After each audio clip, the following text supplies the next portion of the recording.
पितृपक्ष में कंडा जलाकर, गोबरी जलाकर, थोड़ी ना थोड़ी खीर पूड़ी हो तो खीर पूड़ी, नहीं हो तो घी शक्कर, शक्कर नहीं हो तो गुड़, गाय माता का घी और गुड़ का धूप अवश्य देना चाहिए, अवश्य। कितना सुंदर वृतांत आता है महाराज। एक भाई पितरों को रिझाता है, दूसरा पितरों की जगह परिवार को जिमाता है। अपने रिश्तेदारों को अपना राजसी ठाट दिखाने के लिए जेठा मठा की कथा में आता है। श्राद्ध भी करो, कभी भी जिंदगी में याद रखना, श्राद्ध भी करो तो उसमें दिखावा मत करना। दिखावा करने के लिए दुनिया में बहुत सारी जगह, शादी ब्याह करना तो कर लेना दिखावा, किटी पार्टी करना तो दिखावा कर लेना, पर जिस दिन कई कई जगह तो बार बार 6 मासी 12 मासी या पाटा मिलाए कि नहीं मिलाए, उसमें भी कंपटीशन करने लगे।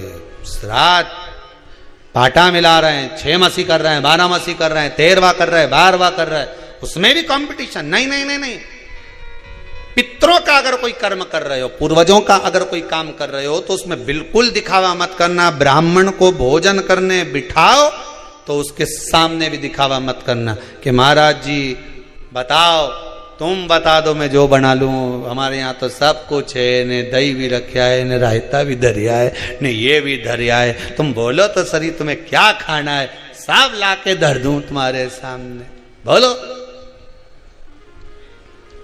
दिखावा नहीं, कभी दिखावा नहीं, दिखावे से छूट जाओ। भगवान की भक्ति अगर धारण करना है तो दिखावे से वंचित होगा। एक व्यक्ति ने प्रश्न किया है, गुरुदेव हमारा अगर मन कथा में नहीं लगे तो हम कथा में जाके बैठे कि नहीं बैठे? तो क्यों नहीं बैठो? बैठो, तेरे मंदिर में जाना मेरा काम है और दर्शन, तेरे मंदिर में जाना मेरा काम है और मुझे दर्शन दिखाना तेरा काम है। तेरी कथा में जाना मेरा काम है और मेरे मन को तुझ में लगाना तेरा काम है। ये तेरे ऊपर है। एक अच्छे से समझ लेना और इसको समझ लो अच्छे से।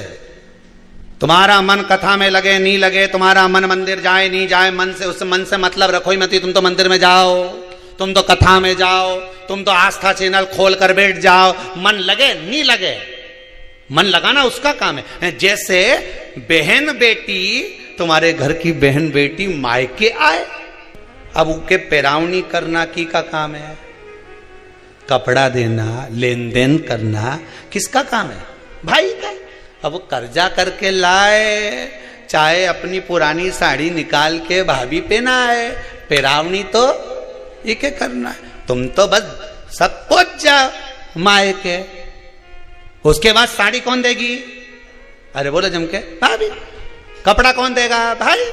अब वो के घर में तो है ही नहीं, कहां से ला के दूं? तो बहन आई है, तुम्हारी बहन तुम्हारे दरवाजे पे आई है, कुछ तो देना पड़ेगा। ने छोरा छोरी के भी लिए, भंजा मंजी के 5-5 रुपया दो, 50-50 दो, पर देना तो अरे बोलो जम के पड़ेगा। अब वो भाई कहीं से भी लाए, न पिताजी कहीं से लाए, न भाभी कहीं से लाए, पर तुम्हें खाली हाथ भेजेगा क्या? बोलो जम के। तुम तो घर पहुंच गई, उसी तरह तुम तो भगवान के मंदिर पहुंच जाओ, उसके बाद पैरावनी वो करेगा, करता रहे। तुम तो जाके बैठो, तुम्हारा काम है जाकर बैठ जाना, तुम्हारा काम है मंदिर में जाकर पहुंच जाना, तुम्हारा काम है शिव महापुराण में पहुंच जाना, तुम्हारा काम है कुबेरेश्वर धाम पर पहुंच जाना। उसके बाद पैरावनी की जवाबदारी उसकी है। मन लगाए नहीं लगाए, क्या देगा ये उसके ऊपर है। तुम तो अपनी कथा में बैठ जाओ। एक बार मन, हमारा मन नहीं लगे तो वो मन तेरे मंदिर में आना मेरा काम है, बिगड़ी बनाना तेरा काम। हम तो पहुंच गए, बस कथा में जाके बैठ गए। अब मन तो लगे ही नहीं, तो क्या मन बुलाया उसने है तो लगाएगा भी वही, आए हो तो पैरावनी करेगा भी वही। भाई की जवाबदारी, भाई की जिम्मेदारी है कि मेरी बहन के मेरे को साड़ी देना पड़ेगी, तो आगे उसकी जवाबदारी है कि दे नहीं दे, ये उसके ऊपर है, वो तो देगा। हमारे यहाँ सीधी सीधी भाषा में कहते हैं कि गाय जब पोटा करती है पोटा उठाओ तो धूल लेकर उठती है, तो नीचे सब धूल रही नहीं तो गाय का पोटा में लगी जाए। उसी तरह तुम तो भगवान के दरवाजे पे बैठ जाओ, उसके बाद जब उठोगा तो खाली तो नहीं भेजेगा, वो कुछ ना कुछ देके तो भेजेगा, ये पक्का। गिरा हो तो उठोगे तो कुछ देगा, उसके दरवाजे तक अगर पहुंच गए कुछ तो मिलेगा उसकी चौखट से। तेरे दरबार की बाबा निराली शान देखी है, तेरे दरबार की बाबा निराली शान देखी है। तुझे देते नहीं देखा पर झोली भरी देखी है।